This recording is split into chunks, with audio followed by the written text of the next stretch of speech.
আসসালামু আলাইকুম দর্শক, এই সরকারের পিছনের শক্তিকে আমি নিজেই বেশ অনেক দিন ধরে খোঁজার চেষ্টা করেছি। এখন সবার কাছে পরিষ্কার, এই সরকার জাতিসংঘকে ঢাল করে এগোচ্ছে।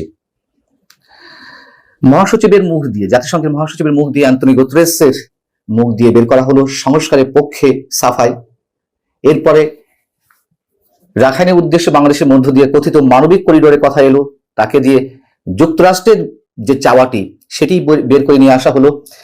এবং এখন এসে আরো একটি নতুন কাজ জাতিসংঘকে দিয়ে করানো হচ্ছে। মোটামুটি একটা মোক্ষম অস্ত্র প্রয়োগ করে গণমাধ্যমকে সাইজ করা হবে। শেখ হাসিনা সরকারের আমলে সাংবাদিকদের ভূমিকা কেমন ছিল তা নিয়ে জাতিসংঘকে দিয়ে একটি পূর্ণাঙ্গ রিপোর্ট করানো হবে। এবং এই কথাটি বলেছেন সেই প্রেস সচিব, আমাদের প্রধান উপদেষ্টা, সেই বহুল আলোচিত প্রেস সচিব শফিকুল আলম। তিনি শুক্রবার একটি অনুষ্ঠানে বলছিলেন যে বিস্তারিত প্রতিবেদন প্রকাশের বিষয়ে জাতিসংঘের সহায়তা চাওয়া হবে। জাতিসংঘ জুলাই গণহত্যা নিয়ে একটি চমৎকার প্রতিবেদন দিয়েছে, বেশ ভালো কথা। কিন্তু প্রশ্ন হচ্ছে কি যে আওয়ামী সরকারের যে 15.5 বছর, এই সময়কে জুড়ে কারা দালালি করেছে, কারা চাটুকারিতা করেছে, কারা সোল্ড আউট হয়েছেন, এসবই তো আমরা জানি। অসংখ্যবার কথা বলেছি এ নিয়ে, অসংখ্যবার, নামগুলো মানুষের মুখস্থ।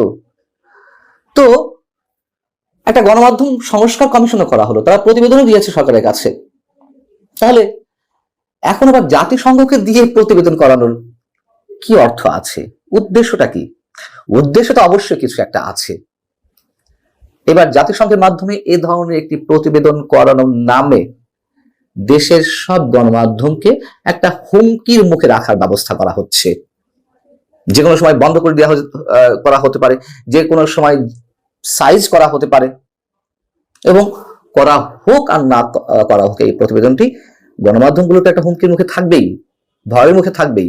এবং যার ক্ষেত্র থেকে বর্তমান সরকারের প্রতি গণমাধ্যমগুলোর যে ভয়ঙ্কর আনুগত্য প্রকাশের চিত্র আমরা দেখছি, সেলফ সেন্সরশিপের একটা নগ্ন চিত্র আমরা নতুন করে দেখছি। এগুলো সবই যদিও আওয়ামী লীগ সরকারের সময় ছিল, এখন নতুন আকার ধারণ করেছে, সে বিষয়ে আসছি।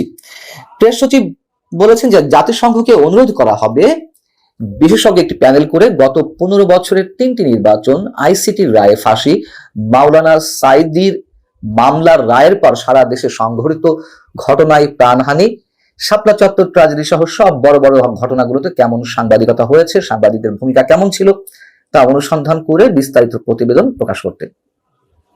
স্বীকার করে নিচ্ছি, যেই ঘটনাগুলোর কথা উল্লেখ করা হয়েছে সেগুলোকে কেন্দ্র করে প্রকৃত সাংবাদিকতা আমাদের এখানে হয়নি, এটি বাস্তবতা।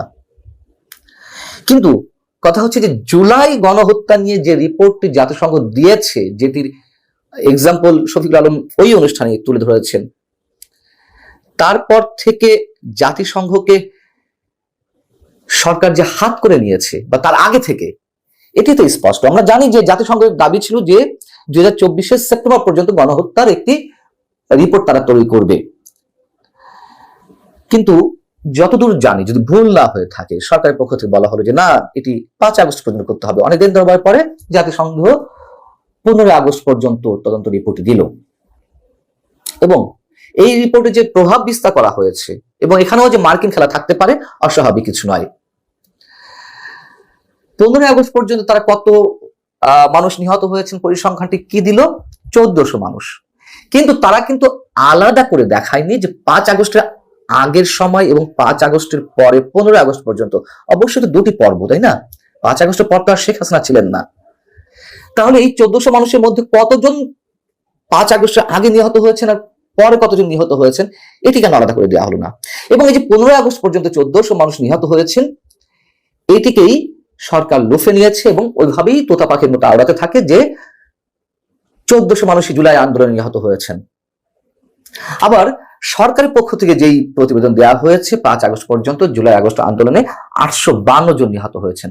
তাহলে আমরা ধরে নিতেই পারি 5 আগস্টের পরে 448 জন, আরো 548 জন নিহত হয়েছেন।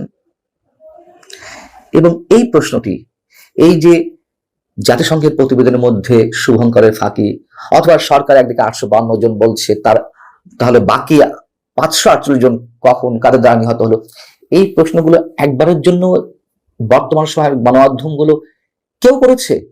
করেনি তো। তার মানে কি?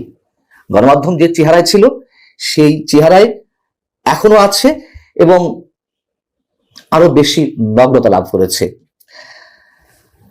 শিল্পী, সাহিত্যিক কিংবা সাংবাদিকদের গণহারে হত্যা মামলায় দেওয়া হয়েছে। এই সেদিনও 3-4 দিন আগে 16-17 জন শিল্পীকে হত্যা মামলায় জড়ানো হলো নতুন করে, যেটি নিয়ে তুমুল সমালোচনা আগে হয়েছে, তারপরে এটি দিল। অ্যাক্রিডিটেশন কার্ড বাতিল করা হয়েছে, সাংবাদিকদের চাকরি যাচ্ছে। আমি আবারও বলছি, শেখ হাসিনা সরকারের সময় নির্লজ্জ নতজানুতা থেকে সাংবাদিকরা যে চামচামি করেছেন, দালালি করেছেন একাংশ, এবং যার প্রমাণ তো প্রধানমন্ত্রীর সংবাদ সম্মেলনগুলো। এই সংবাদ সম্মেলনগুলো নিয়ে আমি একাধিকবার কথা বলেছি আওয়ামী লীগ সরকারের সময়। কিন্তু এখন যে সাংবাদিকদের আবার দেখা যাচ্ছে তারা সেই চরিত্র লাভ করে তার যে ন্যাকেডলি যে চাটুকারিতা করে যাচ্ছেন সেগুলো আমরা দেখছি। প্রেস সচিব মিস্টার শফিকুল আলম আরো একটি কথা বলেছেন, বিদেশি মিডিয়া ও আওয়ামী লীগ অপতথ্য ছড়িয়ে দেশকে অস্থিতিশীল করার চেষ্টা করছে। মানুষ এখন ভিডিও দেখেন বেশি, নিউজ পড়েন কম। এই সুযোগকে কাজে লাগিয়ে মিথ্যা ছড়ানো হচ্ছে। কেন নিউজ কম পড়বে? এবং এই ধারা তো আওয়ামী লীগ আমলের থেকেই শুরু হয়েছে। তথ্যের অবাধ প্রবাহ ছিল না, যার কারণে মানুষ বিকল্প কিছু খুঁজে নিতে চায়। বাংলাদেশের ট্র্যাডিশনাল যে মিডিয়াগুলো রয়েছে, তা প্রিন্ট মিডিয়া হোক অথবা ইলেকট্রনিক মিডিয়া হোক, আস্থা তো নেই মানুষের প্রতি। এখনো সেই ধারা চলছে এবং এখনো মানুষ আর টেলিভিশন পত্রিকা তেমন পড়ে না, দেখে না, যার কারণে ইউটিউবের প্রতি আসক্ত হয়ে পড়েছেন, সোশ্যাল মিডিয়ার প্রতি আসক্ত হয়ে পড়েছেন। কোনটা মিথ্যা কোনটা সত্য তা বাদ বিচার করতে না পারলেও তারা সেগুলোই দেখছে। তখন এগুলোর প্রতি একেবারে মানুষ আস্থা নষ্ট হয়ে গেছে। অতীতের যে কোনো সময়ের চেয়ে দেশের মানুষ বর্তমানে সবচেয়ে বেশি মত প্রকাশের স্বাধীনতা উপভোগ করছে। এটাও শফিকুল আলম বলছেন বা বর্তমান সরকার দফায় দফায় এই কথাগুলো বলছে। এটাও একটা কমন ল্যাঙ্গুয়েজে পরিণত হয়েছে। যখন যে দল ক্ষমতায় আসে বা যখন যে ক্ষমতা থাকে তারা এই ধরনের কথাই বলেন। শফিকুল আলম আরো ভয়ঙ্কর কথা বলছেন। তিনি বলছেন যে এখন মানুষ মন খুলে লিখছে, সমালোচনা করছেন, গালিও দিচ্ছেন, কাউকে কিছু বলা হচ্ছে না। অনেকে আবার বলছেন স্বৈরাচারের দোষদের প্রতি সফট হচ্ছি। তিনি এও বলছেন যে আমরা কোনো কলম ভেঙে দেইনি, কোনো প্রেসে তালা দেইনি। কি ভয়ঙ্কর সব ইঙ্গিত! মানে আর সফট থাকবে না সরকার, অথবা কলম ভেঙে দিতে তারা প্রস্তুত।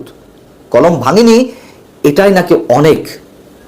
এর মধ্যে দিয়ে আমরা কিসের ইঙ্গিত পাচ্ছি?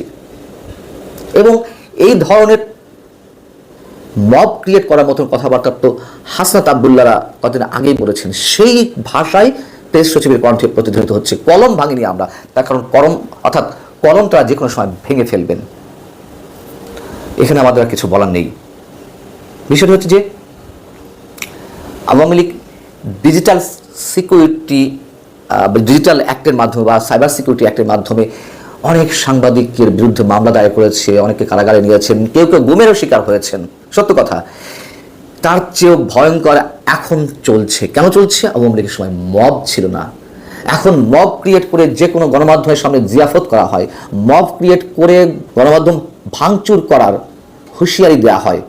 এর মধ্য দিয়ে নিশ্চয়ই যে কোনো সময় মানুষের প্রাণহানি ঘটতে পারে, গণমাধ্যমের সম্পদের বিনষ্ট সাধন হতে পারে, এবং সারা দেশের মানুষ একটা আতঙ্কের মধ্যে থাকে সব সময়। এই যে ভয়ঙ্কর রণমূর্তি বিমূর্ত অবস্থায়, এটা মানুষকে আরো বেশি আতঙ্কগ্রস্ত করে তুলছে। আল্লাহ হাফিজ, ভালো থাকুন সবাই।